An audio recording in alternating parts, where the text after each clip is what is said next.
The Modern Warfare 3 beta has come and gone, and after many hours of gameplay, these are going to be my initial thoughts of what we know, and also because we are a Warzone channel, I will be relating what I know to what I think is going to happen in Warzone. First thing we're going to talk about is movement, because that is everyone's number one question when it comes to my live streams. Movement is back. Movement is good. Movement is fluid. There are some issues we will hit in the cons section of this video towards the end, but movement is light years better than it was in Modern Warfare 2, but it's still kind of under the bar comparing it to Modern Warfare 2019 or Warzone 1. Movement allows players of all skill levels to get out of sticky situations. There's a massive misconception that movement only benefits good players. That couldn't be further from the truth. Anything in the game that creates skill gap can be learned by everyone and mastered by everyone. Just because you always see sweat slide cancel doesn't mean there's not lower skill players out there utilizing that same feature to shit on us too. So before you guys are like, oh my God, movement's back, I'm not playing this COD. Give it a try to master it, get your sensitivity tweak, and I promise you guys, once you learn it, the game will become a lot more fun.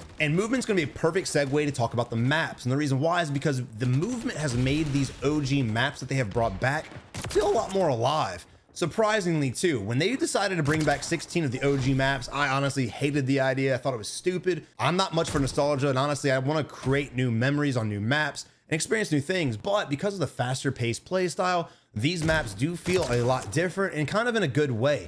A lot less camping. Now, you're gonna have your Call of Duty campers, you always will, but looking back at the days of OG Modern Warfare 2, it's a lot faster paced, which makes it a lot more enjoyable. I actually found myself having fun playing multiplayer for the first time since Black Ops 3.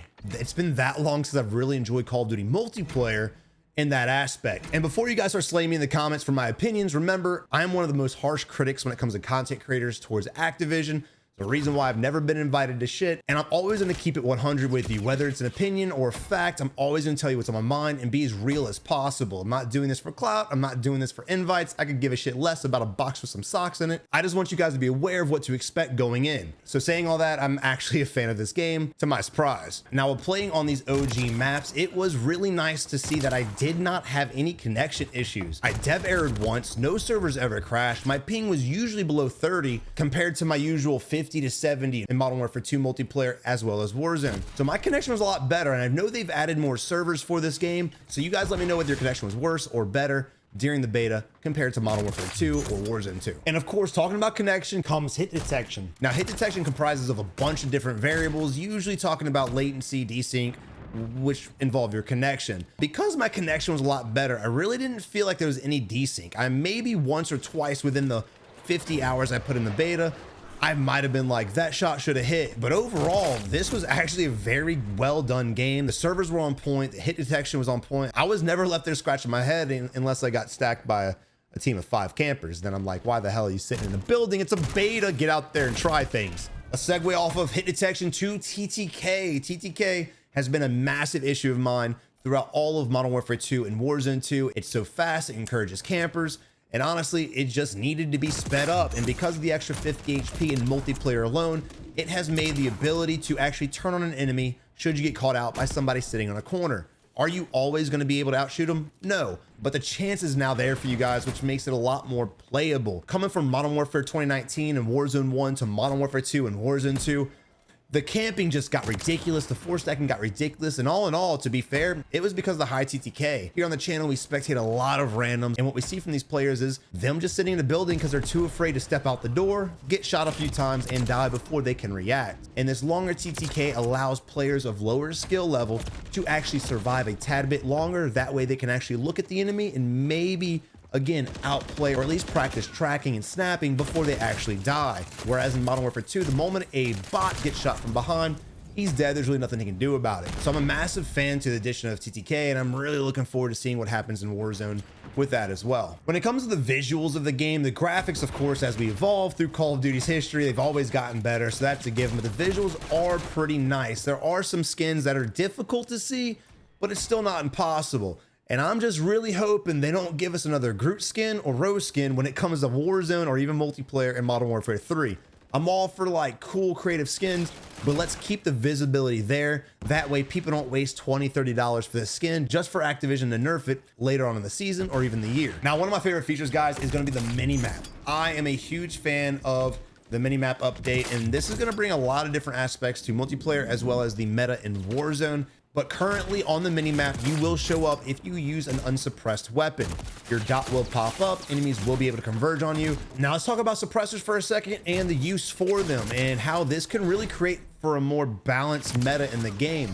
You guys remember the Warzone 1, most of the meta builds, in fact, probably like a 90% of them, the vast majority, were all suppressed. Now, if you guys go back to Warzone 1, you know that Warzone 1's minimap was the same way. If you shot an unsuppressed weapon, you popped up, so everyone ran suppressors. Problem was, every meta build was suppressors, and that just caused a massive 1, 2, maybe 3 weapon meta throughout all of the seasons, throughout all of Warzone 1, except for the end when shit kind of got crazy. Now let's fast forward to Warzone 2. Most people are just using whatever the hell they want because you're not popping up a mini-map if you don't have a suppressor. And there are some metas that do have suppressors, but the vast majority of the metas do not have suppressors. Now I say all this to say, with the new mini-map being like Warzone 1, as long as the developers don't make all the meta suppressed weapons, this will create for a very unique experience in Warzone that we've never had before, because players will have to make the educated decision.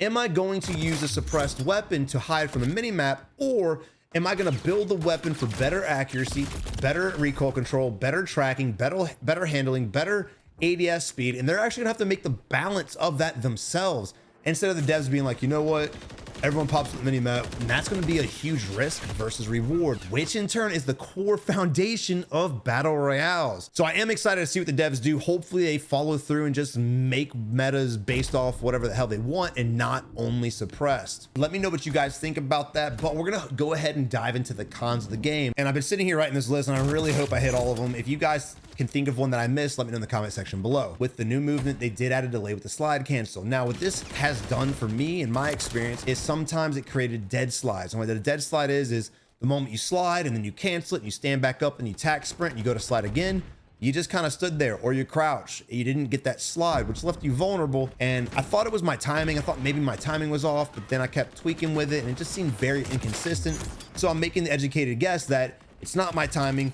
It's actually an issue with the game. Again, I've tested over 60 hours of the game, and that is my experience. Let me know what you guys think about that. Now, we talked about the maps, and I love the OG maps. It just brings back nostalgia. But as I said in the beginning of the video, I'm not really big on nostalgia, even though the flow of the map seems different, and they did add and change a few things on basically every map. I do wish that we had at least 6 new maps. I don't know if it's just me or you guys. I just feel like they're maybe lacking a little creativity on that front. Now, Call of Duty has not been able to do a good job of creating new maps, which is why they're bringing back old ones. At least that's what it looks like, because the last few Call of Duties, no one's really liked any of the maps for the most part. What I wish they would have done is created maybe 12 of the old maps and 4 of new maps, or 6 and 10, or just something. Just split it up and create new maps, because with new maps comes new memories. With new memories comes new nostalgia for a lot of the newer generations to come, because you don't want to look back 30 years from now and everyone's still talking about how badass Rust and Shipment is, when in all, I'm as tired of it as much as you guys are. Unless we're talking about Shipment and leveling weapons, that's a different story. Now, next con is going to be spawns, and to be fair with Activision, you know, spawns it's a very hard thing to balance, and I'm sure they'll change it up. And this is the same problem we had with Advanced Warfare. We went from Modern Warfare 1, 2, and 3, and then instantly to Advanced Warfare, where people had jetpacks and they could fly from spawn to spawn.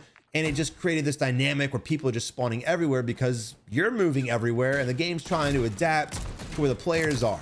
And because of this faster paced movement, of course, you're able to fly through the maps faster. They're going to have to do some tweaking on the spawns, because too many times I'd spawn and literally be in the crossfire of my teammate and enemy and instantly die. And again, this is a hard thing to balance, so I'm not really going to hold them to it, but I'm hoping they can somehow tweak these spawns. Probably not perfect, but damn well near close. Now, when it comes to equipment, we only got to use a few things and a few kill streaks, but 2 things I really want to harp on is stuns. They're hella broken, but if you guys remember the 9 bang from Black Ops 4, this ain't shit. So let's go ahead and forget that. Let's go ahead and talk about the Guardian. The Guardian is a travesty for your own team. Too many times the Guardian would go out and it just emit these shockwaves, but for some reason the enemies can see me and shoot me through it, and I can't see a damn thing. It just created this blinding field that just made it impossible to run through and charge after enemies, because you will get caught up because you cannot see the enemies. Lastly, I want to talk about a sound. I'm not sure what is going on with the Activision sound. I have no idea why they do what they do. I'm sure they have a reason, and I would really like to hear it because it might be a good one. But unfortunately, they ghost everybody. They don't really have a good answer for the sound. You see them tweaking it in the patch notes, so I don't think this is what they want. I'm thinking they always are trying to figure out how to make sound better, but with expensive headsets and tuning and a lot of things going on in the background, I still can't hear crap. Sledgehammer was updating the game pretty regularly throughout the beta, and one thing that they did do was nerf the audio of your teammates' footsteps, and thank God they did that, because my teammates sounded like a herd of elephants trampling through the forest, while the enemies sounded like they were just permanently dead silence, even though the kill cam showed them loud as. Now I want to talk about difference of devices, specifically PC and PlayStation, and of course Xbox might fall in there too, but just from my experience of PlayStation 5 and Xbox, they were night and day difference. And I understand one has better graphics than the other, but I have played many games on the PlayStation 5, including Spider-Man recently, and the graphics are absolutely S tier. So I don't understand why I had so much trouble seeing enemies on the PlayStation 5. I really think they need to be optimizing their games a little bit better, especially for consoles, because with cross-platform and everything, console players, you are at definitely a disadvantage when it comes to being against PC. Now, whether it's mouse and keyboard or controller, that's not an argument for today, because remember, most PC players are on controller, but speaking pure graphically, you guys have a much harder time at spotting things than we do on PC, and it's not even close. But if you are new to the channel, make sure you subscribe today as we gear up for the release of Modern Warfare 3, the new Warzone update, as well as Zombies, which I will be posting all of that content here on the channel. And let me know about your experience in the beta, because honestly, my opinions are mine alone. I really want to hear the feedback from you guys, because at the end of the day, I'm making these videos for you guys, and I'm genuinely curious on your experience. But I hope y'all have a great day, and I'll catch you in the next one.